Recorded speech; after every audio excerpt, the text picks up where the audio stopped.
ବାମଦେବ ମହାନ୍ତି ଘର ଇଣ୍ଡଳ। 22 ତାରିଖ ଦିନ ଆମେ ଯାଇଥିଲୁ ଗୋଟେ ବରଯାତ୍ରୀ ଖାଇବା ପାଇଁ। ଖାଇକି ଆସିଲା ପରେ ତା ପୂର୍ବରୁ ନିଆଳ ହାଟରେ ଗୋଟେ କେବିନ୍ ଚୋରି ହେଇଥିଲା। ସେଥିପାଇଁ ଆମ ସାଙ୍ଗର ଗୋଟେ ଦୋକାନ ଅଛି। ସେ କହିଲା ଆରେ ଚୋରି ହେଉଛି, ଆମେ ଟିକେ ବସିକି ଏଠୁ ଅଧଘଣ୍ଟା ଖଣ୍ଡେ ବସିକି ଯିବା, ଆଜି ବରଯାତ୍ରୀ ଅଛି, ରାତି ବର ଗଲା ପରେ କେଉଁଠି ଚୋରି ଚାରି ହେବ। ତେଣୁ ଆମେ 2 ଜଣ ବସିଛୁ। 2 ଜଣ ଆମ୍ନା ସାମ୍ନା ବସି କଥାବାର୍ତ୍ତା ହେଉଛୁ। ଇଏ ଗୋଟେ ସ୍କୁଟି ନେଇକି ଆସିଲେ, ଯିଏକି ସେ ଗାଡ଼ି ନମ୍ବର ହେଉଛି OR 29N4156। ସେ ଗାଡ଼ି ନେଇକି ଆସିଲା ପରେ ସେ ଗୋଟେ ରାଉଣ୍ଡ ମାରିକି ଆସିକି 2 ଜଣ ଠିଆ ହେଲେ ଲେଫ୍ଟ ସାଇଡ଼୍କି ପଟାମୁଣ୍ଡି ଆଡ଼କୁ ଗାଡ଼ି କରିକି। ତା ଭିତରୁ ଗୋଟେ ପିଲା ଯିଏକି ତା ନାଁ ବି ଅଲରେଡ଼ି ଆସିଯାଇଛି, ଦୋଳଗୋବିନ୍ଦ ଗୋଖା ବୋଲି। ସେ ପିଲାଟି ଆସି ଆମ ପାଖରେ ଠିଆ ହେଲା ପରେ ଆମେ ଜଷ୍ଟ କଥା ହେଲା, କହିଲା ଭାଇ ଆଉ କ'ଣ ଦୋକାନ ଫୋନ ଖୋଲିବନି? ଇଏ କହିଲେ, ଆମ ସାଙ୍ଗ ଯିଏ ସେ କହିଲେ ନା ଦୋକାନ ଏବେ ଖୋଲା ହେଇପାରିବନି, ବନ୍ଦ ହେଇଗଲାଣି। ତାପରେ ସେ ଟିକେ ଜଷ୍ଟ ଠିଆ ହେଇଛି, ମୋ ଉପର ପକେଟରେ ମୋବାଇଲଟା ଥିଲା। ସଟକିନି ମୋବାଇଲଟା ଧରିଲା ତ ଦୌଡ଼ିଲା, ସେ ଗାଡ଼ି ଷ୍ଟାର୍ଟ ଥିଲା, ଗାଡ଼ି ଉପରେ ବସିଲା ତ ପଳେଇଗଲେ ଆଉ। ତାପରେ ଆମେ ଫଲୋ କରି ଗାଡ଼ି ବୁଲେଇକି ଯିବା ଭିତରେ ଆମକୁ ଟିକେ ଟାଇମ୍ ଲାଗିଲା ଗାଡ଼ି ବାହାର କରିକି ଯିବା ପାଇଁ। ତେଣୁ ସେ ପଳେଇଗଲା ପରେ ବି ଆମେ ତାକୁ ଫଲୋ କରି ଗଲୁ। ପ୍ରବଳ କେଉଁଠି ଥିଲା, ସେ କେଉଁଠି ପଳେଇଗଲେ। ଆମର ଡାଉଟ୍ ରହିଲା ସେ ସିଙ୍ଗିରି ଭିତରକୁ ଯାଇଥିବେ।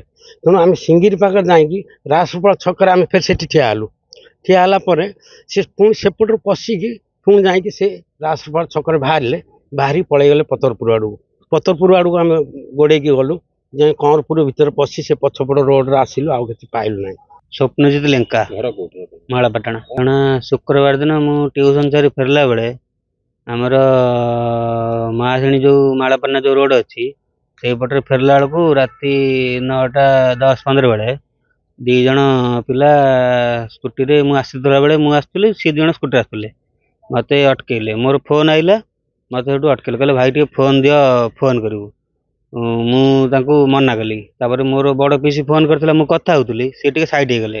ତାପରେ ହଠାତ୍ କିନି ଆସିକି ଝାମ୍ପିକି ମୋ ଫୋନ୍ଟା ନେଇଗଲେ। ମୁଁ ତାଙ୍କୁ ଫଲୋ କରିକି ଯାଇ ଧଇଲି କେଉଁଠି, ଏ ଯେଉଁ ଆମର ସେ ଯେଉଁ ପୋଲ ଅଛି, ମହାଶିଣୀ ଗାଁକୁ ଯେଉଁ ପୋଲ ଅଛି, ସେ ପୋଲ ସେପଟରେ ଧଇଲା ବେଳେ ସିଏ ମୋତେ ସେଠୁ ମାରଧର କଲେ। ମୋ ଆଖିରେ 2-4 ବିଧା ହେଲେ, ବାଉଁଶରେ ବାଡ଼େଇଲେ, ଆଉ ବୋତଲରେ ହାତକୁ ବାଡ଼େଇଲେ।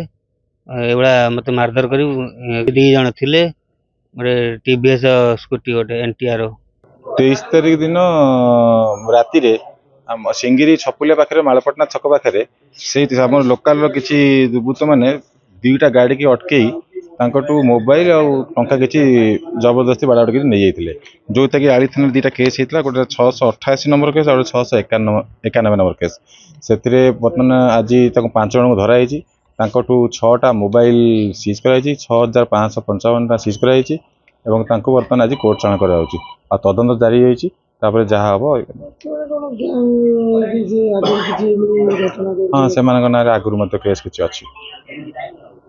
କେତେ ଲୋକଙ୍କ ପାଖାପାଖି ପ୍ରାଥମିକ ତଦନ୍ତରୁ ଜଣାପଡ଼ିଛି? କେତେ ଲୋକଙ୍କ? 5 ଜଣଙ୍କୁ ଆରେଷ୍ଟ କରାଯାଇଛି ଏବଂ ଆଜି ଫରାର କରାଯିବ। ରିପୋର୍ଟ ଅନୁସାରେ ଜଣଙ୍କ ପାଖରୁ 20,000 ଟଙ୍କା ଆଉ ଜଣଙ୍କ ପାଖରୁ 12,000 ଟଙ୍କା ଏମିତି ରିପୋର୍ଟ ହେଇଥିଲା। ଆଉ ମୋବାଇଲ ଫୋନ୍, ମୋବାଇଲ ଜଣଙ୍କ ଗୋଟେ ଗାଡ଼ିରୁ 2ଟା, ଆଉ ଗୋଟେ ଗାଡ଼ିରୁ ଗୋଟେ, ତାପରେ ପୁଣି ବର୍ତ୍ତମାନ ପୁଣି 6ଟା ମୋବାଇଲ ତାଙ୍କଠୁ ମିଳିଛି। ତାପରେ ଯେଉଁଟାକୁ ଭେରିଫାଏ କଲା ପରେ ଜଣାପଡ଼ିବ।